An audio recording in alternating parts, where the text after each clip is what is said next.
Tôi hy vọng rằng sẽ được quay trở lại đây để thăm viếng và anh chị em nhiều lần hơn nữa. Cuối cùng sau khi tôi chia thì một sự hạt như thế chỉ biết tuân đầu riêng tại cái phần gì tôi chỉ sẽ đại thiết. Có được không ạ? Có được không ạ? Tết.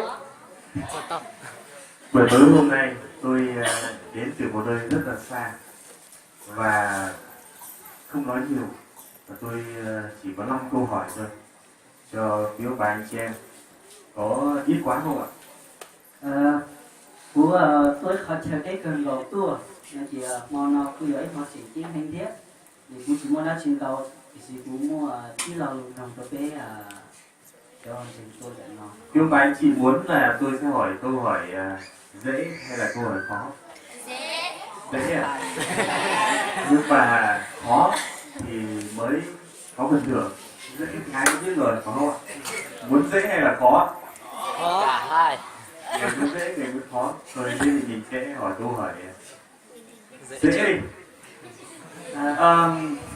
Để cho lâu của tao ở xưa thì của một chi là lù của sản nông đó thì cái sản nông cho lù nông dùng gì vấn đề là thì bây giờ nông cho lù nông nhiều tết vấn đề là thì cái nông lù nhiều vấn đề lúc nào mà tao không đi cái tao mà tao không đi hết cái đó lù nhiều lúc là chỉ nhiều lúc thì tao không đi.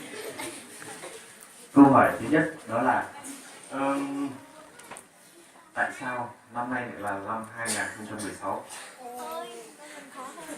Lo nông thì chỉ là thì bây giờ sông nó họ giờ sông ót cháy tọt rau. Tại sao? Hả? Sao? Mọi người nói to hay được không ạ? Tại sao mà chúng ta lại có năm nay là năm 2016? Nếu và anh chị có biết không? Do vì lý cha sông nó thì giờ sông ót tọt rau nhà phép của bố giờ vì lý cha. Tại sao? Chúng ta ai cũng có ngày sinh nhật có bạn. Rồi đến ngày 24 tháng 12 hàng năm, rồi tháng 12 thì chúng ta kỷ niệm lễ Mừng Chúa Giáng sinh. Thế thì có bao giờ mà ông bà anh chị em thì đặt ra câu hỏi là tại sao mà chúng ta lại có cái ngày tháng như vậy không? Hoặc là dựa vào đâu mà người ta lại tính đến năm nay là năm 2016? Có phải là từ cái lúc mà thế giới được dựng lên đến năm nay là năm 2016 không ạ? Thế thì họ tính bằng cái gì ạ?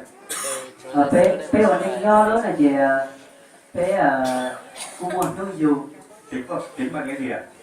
Tính bằng Chúa Giêsu lên truyền. Sai rồi, sai thì không được. Chúa Giêsu Giáng sinh. Tính bằng cái gì ạ? Cái của bài chị. Vì đi trà thì đi xong rồi giờ xong ăn xíu cậu rau nó thì bây giờ ý đồ nên từ chúa xảo lúc như thế nào lo giờ đi trà Không phải dễ mà. Sao ạ? Tính bằng cái gì ạ? Tính từ Chúa Giáng sinh. Đúng rồi. Tính từ năm Chúa Giêsu của chúng ta Giáng sinh.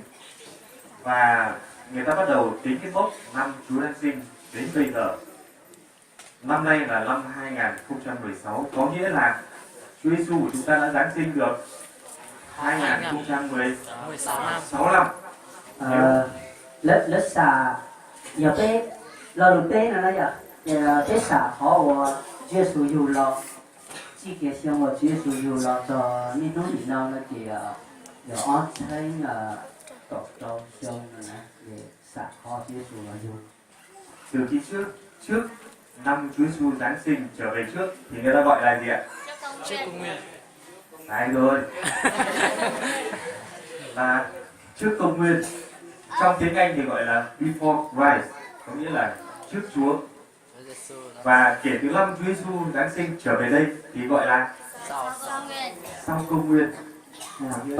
Tỏ cá của Chúa Giêsu bên không mà hay thì vấn đề Chúa Giêsu yêu nó thì bên vấn đề Chúa Giêsu yêu vậy.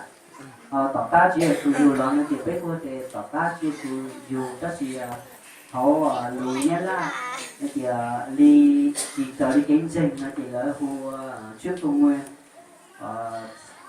trước công nguyên thế là sau công nguyên đó chỉ tới đi phép kiến trình nó thì trước chúa thế sau chúa đó là Quý cụ ông bà anh chị có bao giờ thắc mắc là tại sao ở trên thế giới này có rất là nhiều những doanh nhân, những người giỏi giang, những người là tu anh em nhau để cờ đi thế đó thì đi cha không như thế nào là họ chỉ mua cho nên có nó dù là số là chỉ là tệ đi chỉ số là dù nó cái xã linh đời là cái tao đi cha bây giờ linh đời nó là giờ thì cha không như thế nào là họ chỉ mua cho nên có là số đi chỉ số là dù nó đó. Quý ông bà anh chị có bao giờ thắc mắc là tại sao người ta lại chọn năm sinh của Chúa Giêsu để tính mốc cho cả thế giới này không? Cái của các anh nông tế là gì do vì gì cha hay là họ mua họ ở Chúa Giêsu là dù có là chủ chỉ là ít số họ ý mù nó là là dù Chúa Giêsu là dù. Câu hỏi thứ hai dễ hơn. Là nông thì on thì dùng gì rồi? Đó là Giáng sinh là gì? Giáng sinh là Dễ quá. Chúng ta đang kỷ niệm lễ Giáng sinh. Thế thì quý cụ ông bà anh chị hãy cho tôi biết Giáng sinh là gì? Cái một tài tao là lùa hay thì cái món mà chỉ mua là lùa thì Giáng sinh cho họ cái món thì công trình Chúa Giêsu là dù đó là lo lùa nhất là thì tiền mà lo lùa dù có lúc mà người hài cho tí này xích thì lùa nhất là lúc mà mình chỉ mua lớn mua ít lo lùa nhà cho biết lo lùa món thì dù nó bây giờ lo lùa đó thì Giáng sinh nó mà là hay dù 6 lọ hoặc cái món mà chỉ mua lo có thì cái cho hay lo dù có thể ít tuần này mua hay lo chỉ giờ hai lần tại và tiếp tục là dù hay không nó thì cái hồ thì sinh ra nó là thì cái hồ thì dù lọ nó thì cái không mua lọ lụt tu dù lọ thì chỉ hậu kiến sinh mà lũ nhân nam mua lọ lụt thì Giáng sinh nó thì lọ lụt mấy thành to là vậy to mua chiếc dùng đua thì cái món to mua lọ còn chỉ số cái nòng thì lọ lụt chiếc thì Giáng sinh để giờ đi chờ. Tôi không hiểu tại sao tôi nói ngắn mà thầy chìa lại nói dài như vậy.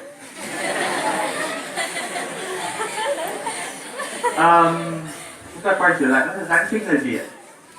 Cái từ Giáng sinh này ở trong tiếng phổ thông có nghĩa là tiếng Kinh đó, thì nó là một cái từ rất là đặc biệt và cái từ này chỉ dành riêng cho Chúa Giêsu mà thôi. Lo lù tới đi tới trên tới lo lù Giáng sinh nó lớn là thì giờ ý lo lù chỉ chết gần rồi đi lo lù đi với sĩ tiếng phổ thông đó vậy nó chỉ chỉnh chính ở chùa sĩ tàu tàu chỉ là sù sứ chỉ sĩ có tiếng này thôi nè. Tôi đã hỏi thầy chìa là ở trong tiếng Mông thì có một cái tiếng Hờ Mông của ông bà anh chị em thì có một cái từ nào giống như vậy không? Sư thúc của nông của thì học phép ngon của mỗi lò lù mua đông dưa hay nhá hay trở đi kiến trình hậu chân trên gì chỉ hay đi ở nhá là phổ thông là dạ hay dù lọ nữa nè lò lù dù lọ lúc mà thì nhà kiến đi lò lù xí đầu sở đầu tin này của tí xí đó thì tiếng phổ thông lúc mà thì chỉ mua lò gọi là thì tết này hai cũng được cũng chỉ có tết thì tết cái trong thế tàu lò mấy thế lò nhá Và thầy chìa nói là không có. Nhưng mà tôi xin hỏi ông bà anh chị em ở đây là có ai ở trong ông bà anh chị em khi mà ông bà anh chị em sinh ra được gọi là Giáng sinh không? Không. chưa đến nào thì họ cái dù lò rồi đi luôn nhá la đó là thì lấy buộc hai thì cái gì ít đồ giờ họ cái phần chuyện nó dù lò như chỉ cái bùa tại vì Có ai không ạ? Không có. Thế cái của ông bà anh chị em thử nghĩ xem là ở trong bản này, trong xã này, trong huyện này, trong tỉnh này, xa hơn là ở trong đất nước của chúng ta, rồi xa hơn nữa.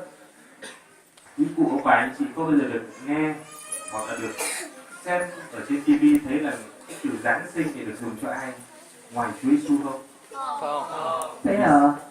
Cái bộ tộc nó thì họ biết lúc đó nó họ biết lúc xá một trong huyện một trong tỉnh họ chỉ tế mình gì họ biết lúc tế thời thế là kiểu lúc tế thời là gì tế đó thì sai họ xóa xử tế bộ tộc nó lên từ hai cho lo lù li ở bé hai cho chia sẻ là nhiều nó nhé lo lù nhé là nó đó hai cho ít được cái này từ nó mình sẽ để cái bộ tộc nó lo lù nó xí到cái này nữa vậy chỉ mua Có biết bao nhiêu người rất là nổi tiếng, rất là vĩ đại như các bậc vua chúa, rồi biết bao nhiêu các nhà hiền triết, những người mà sáng lập ra các tôn giáo, nhưng mà không có ai được gọi là Giáng sinh cả. mua một tiếng lên đầu tủ cho mình chân dê đó là ô cho có thơ cho đó ý cho cái gì từ cho là thời đó mình mua hương xịt hai cho mình luôn luôn thì mua cái từ là vô đi lo lù thì lo dùng cho đi lo lù đó nó Giáng sinh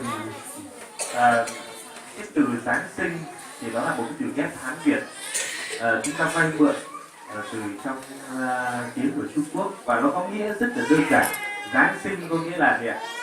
Sinh ra từ trên cao, sinh ra từ bên trên, hoặc là mình nói cho dễ hiểu hơn có nghĩa là Chúa Giêsu của chúng ta ngài từ trên trời xuống với con người, rất là dễ hiểu như vậy thôi. hai còn những gì to nó thì lo lùa nó dọc kỹ lò thiếu sức nữa đó cô kỹ lò thiếu sức thế thì hai còn những gì to thành thôi là thì hai cho họ dù sát sổ lò nó là anh chỉ cho dù ý là cái dù tất thì là dù sát sổ lò sẽ cho cái dù sống trong lò.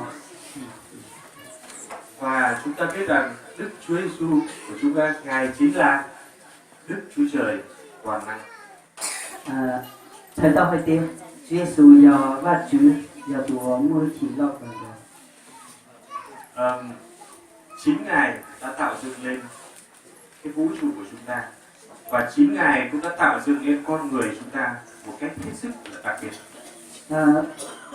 Nếu giờ tụ chứ bây giờ các chúng tôi giờ tụ chỉ tế cả, giờ tụ chỉ tế dùng nào cả.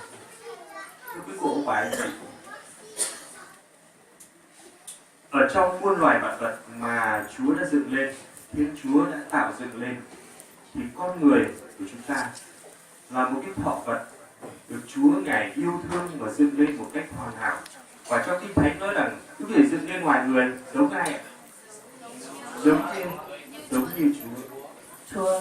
Chúa giàu và Chúa chỉ không cho tế nó chỉ mới giả chuyển cái đàn thầu giờ cái này giả chuyển tiếng đàn thầu giờ cái này nó là chỉ mới kho chuyển tiếng đàn thầu thế mà giờ thì chỉ và Chúa chỉ cái này là một từ dạng dư dùng và Chúa. Và con người của chúng ta cũng là được đối tượng để mà Chúa yêu quý, yêu thương nhất. Bây giờ linh đạo thì cái mình theo dò tù và Chúa luôn. Và thưa quý cụ ông bà anh chị, mỗi của chúng ta ở trước mặt Chúa, ngài kể là những người có giá trị nhất ở trước mặt ngài. Cái này hay cho nên接tế thì và Chúa số hay thì mình một cái càng thôi. Con người của chúng ta thì thường xem cái gì ạ? Thường nhìn vào bề ngoài, người đó là ai, người đó làm gì, hoặc là người đó là dân tộc nào. Nhưng mà thưa ông bà anh chị em, Đức Chúa Trời ngài không kể cái điều đó. Thế còn anh nhớ là thì thì sai sang chỗ thì sai trên mùa thì sai ở dù hỗ trên này từ trên mình đã mua mình mỏ là trên mình đã trốn luôn là thì trên mình đã sau đó thường nó là dạng thì cái sai thì đó rất nhiều và chứ chỉ sai thì đó và chỉ sai trên mùa. Nhưng mà tôi nghĩ rằng Chúa ngài thương người Mông hơn là người Kinh. Chúa trên Chúa xá thế con trên thì và Chúa lúa ở bên Mông rồi lúa ở Nhật Bản. Bố và anh chị có tin là như vậy không? Thế còn xây gì đó nè. Tôi chứng minh nhé. Bố thì thật thì tôi đi bố. Khi nhìn ông bà anh chị em